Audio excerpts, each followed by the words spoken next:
તિરાડ પડ્યા બાદ 4 ડિસેમ્બરથી બંધ કરાયેલો અમદાવાદનો સુભાષ બ્રિજ શરૂ થવામાં હજુ ઓછામાં ઓછા 9 મહિના લાગશે. અમદાવાદ મહાનગરપાલિકા દ્વારા સોમવારે હાલના સુભાષ બ્રિજના પુનઃનિર્માણ અને 2 નવી લેન બનાવવાના કામનું ટેન્ડર બહાર પડાશે, જેના માટે કુલ 250 કરોડ રૂપિયાના ખર્ચ અંદાજમાં આવ્યો છે. આ કામગીરીમાં હાલમાં જે બ્રિજનો ઉપરનો ભાગ એટલે કે સ્પાનને સંપૂર્ણ તોડી નાખવામાં આવશે, સાથે જ તેના હાલના પિલરને વધુ મજબૂત કરાશે, જ્યારે વચ્ચેના ગાળાને વધુ ટૂંકા કરવા માટે 7 નવા પિલર બનાવાશે. આ ઉપરાંત બંને બાજુ 2 લેનના નવા બ્રિજ તૈયાર કરાશે. બ્રિજના પુનઃનિર્માણ પાછળ 110 કરોડ અને નવા બ્રિજ માટે 140 કરોડના ખર્ચનું અનુમાન છે. મનપા કમિશનરે દાવો કર્યો કે બ્રિજના પુનઃનિર્માણનું કામ 9 મહિનામાં પૂર્ણ થશે. ત્યારબાદ તેને વાહન ચાલકો માટે ખુલ્લો મુકાશે, જ્યારે નવા બ્રિજનું કામ પૂર્ણ થતા 2 વર્ષ લાગી શકે છે.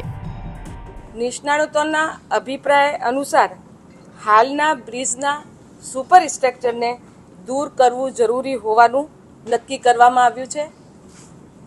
શહેરમાં વધતી ટ્રાફિકની માંગને ધ્યાનમાં રાખીને માત્ર રિસ્ટોરેશન સુધી સીમિત ન રહી હાલના બ્રિજની બંને બાજુ વધારાના નવા બ્રિજ બનાવવાની યોજના પણ તૈયાર કરવામાં આવી છે. આ સમગ્ર પ્રોજેક્ટ માટે અંદાજિત ખર્ચ રૂપિયા 250 કરોડ રાખવામાં આવ્યો છે અને કામગીરી EPC મોડ હેઠળ અમલમાં મૂકવામાં આવશે.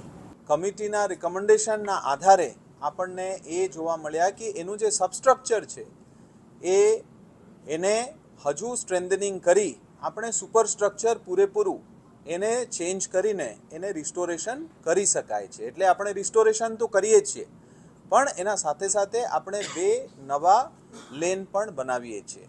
એટલે એનાથી એનું જે કેરેજવે છે એ કેરેજવેમાં વધારાનું ક્ષમતાવર્ધન થશે, અને એ વધારાનું જે ક્ષમતાવર્ધન થશે એમાં ટ્રાન્સપોર્ટેશન અને મોબિલિટીને પૂરેપૂરું શહેરને એના માટે ખૂબ ફાયદા બનશે.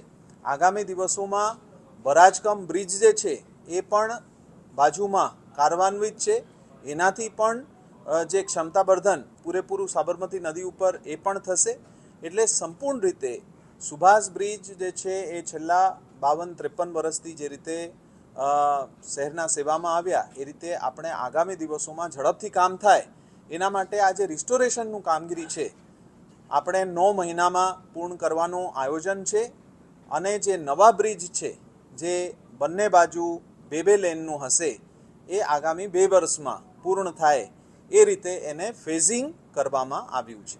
એટલે સંપૂર્ણ રીતે જે આપણું અત્યારે જૂના બ્રિજ છે એ જૂના બ્રિજના જે પિયર છે એને સ્ટ્રેન્થનિંગ કરવામાં આવશે, એને સ્કાવર પ્રોટેક્શન માટે સક્ષમ બનાવવામાં આવશે, અને એના ઉપર સુપરસ્ટ્રક્ચરને રિસ્ટોર કરીને પૂરેપૂરું સુપરસ્ટ્રક્ચરને ડિમોલિશન કરીને રિસ્ટોર કરવામાં આવશે. કમિટીના આ જે રિપોર્ટ છે એ રિપોર્ટના આધારે આ આપણે નિર્ણય લેવામાં આવ્યું છે. આગામી સોમવારે એનું ટેન્ડર બહાર પાડવામાં આવશે. રિસ્ટોરેશન થઈ જાય તો વાહનો ચાલકો માટે સંપૂર્ણ રીતે ખુલ્લું મૂકવામાં આવશે. રિસ્ટોરેશન થયા પછી આ બ્રિજ જે છે એ સંપૂર્ણ રીતે વાહન ચાલકો માટે ખુલ્લું મૂકવામાં આવશે. ભવિષ્યમાં કોઈ પણ રીતે કોઈ પ્રશ્ન નહીં થાય અને આ એક આઇકોનિક બ્રિજ આપણને મળી રહે એના માટે બંને બાજુ આપણે 8 ગ્રેડમાં 2 લેન એક્સ્ટ્રા કરીએ છીએ. એટલે એનું લાઈફ જે છે એક્ઝિસ્ટિંગ રિસ્ટોર્ડ બ્રિજ કરતાં લાઈફ વધારે હશે.